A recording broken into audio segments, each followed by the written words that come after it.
So today I'm out at Podium Club in Casa Grande, Arizona, and we're here to check out the new Garmin Catalyst 2, which is the successor to the Catalyst 1. As a lot of you guys know, I wasn't super fan of the Catalyst 1, so I'm hoping that there are some improvements made to it that make it more user-friendly, make it more useful.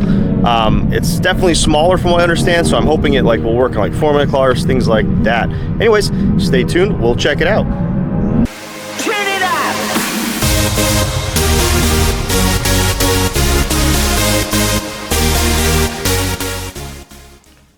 Well, as most of you guys will remember, I was not a huge fan of the original Garmin Catalyst, predominantly for software-related issues as opposed to hardware-related issues. The hardware actually I thought was pretty solid. I liked the tablet. I liked the ability to pop it off the stand real quick and utilize it.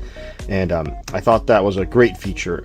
I just didn't like how its algorithm was set up for the coaching side of it. Outside of that, I thought the product was pretty good. I liked the video quality, I liked the basic data analytics it provided to you, and I liked its ease of use.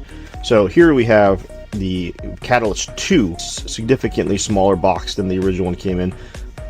Right off the bat, this is not going to be an interfaced device like the original Garmin. This is going to be something that you're going to get on an app to use now, which is a huge turnoff. I don't really want more apps. It's an all-in-one concept, which has a lot of merit. One thing I noticed that I don't like immediately is that it's only mountable really from the upward position on the windshield, which means you're not going to be able to use this very easily with brushes and open-wheel cars or anything other than a sedan. I was hoping it might be useful for a motorcycle too, but depending if it has a windscreen or not and what angle it's at, this may not work at all for a motorcycle. Might need some sort of external mount. That's kind of disappointing.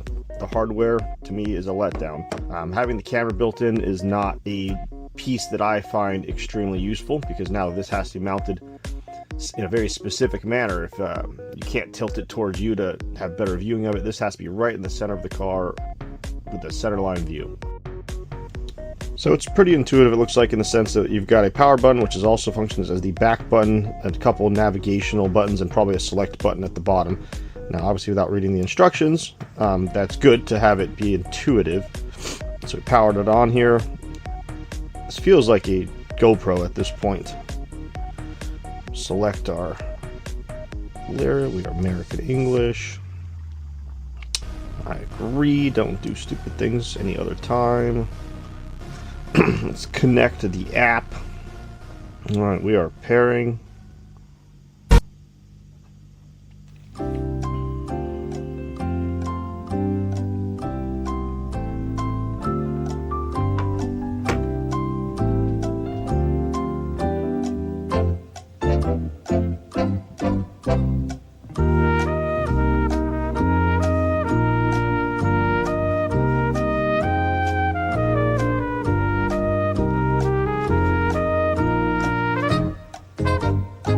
So I've been sitting here waiting for it to pair for a while now, and again, these are reasons why I don't like phone app-based devices, because there's always a chance for an incompatibility or a problem. So far, the Catalyst isn't even detecting my Google Pixel 9 phone, so that's wonderful. Alright, let's see if we can figure this out again, because it still did not pair with my phone. We got swiped for a bunch of things and stuff in here. Settings. Let's see if we can get a mobile device connected. Add new mobile device. Scan to connect. Let's try this again. Scan QR code while using the app. 1 hour later. So the automatic pairing did not find the device, so I had to go into my Bluetooth on the phone and manually select it, and then I was able to get it to force a pair, but it did not work natively, which is always fun. But now it looks like, I believe we are connected. Still not connecting, so even with a manual attempt, still not connecting.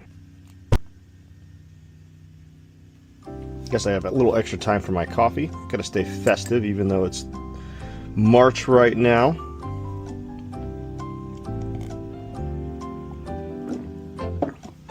So I've been sitting here waiting for it to connect for a solid 2 or 3 minutes now, and I have not gotten a connection from the Catalyst at all.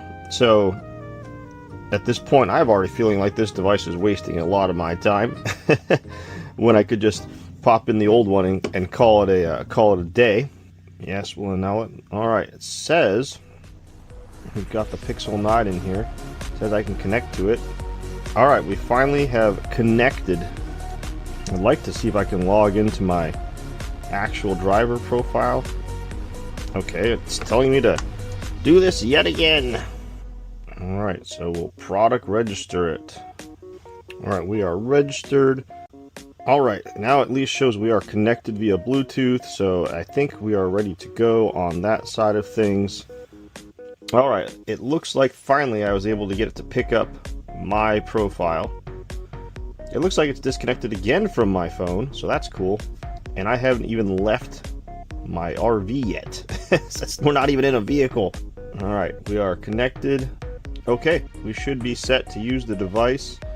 Looks like I've got reception. I've got some time on the clock there. Battery's got some charge in it, so we'll go get this installed in a vehicle. Oh. What's up, Jensen? What's up?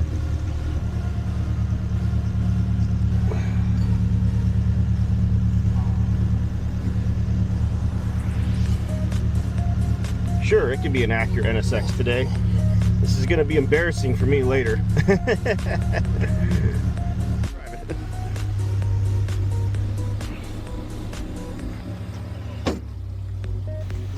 While putting this video together, I also was going to include video from the camera itself, but then I realized it was such a pain in the ass to get into my video that I didn't bother. It has to be downloaded through the app onto your phone first and then re-uploaded back to your computer for mixing.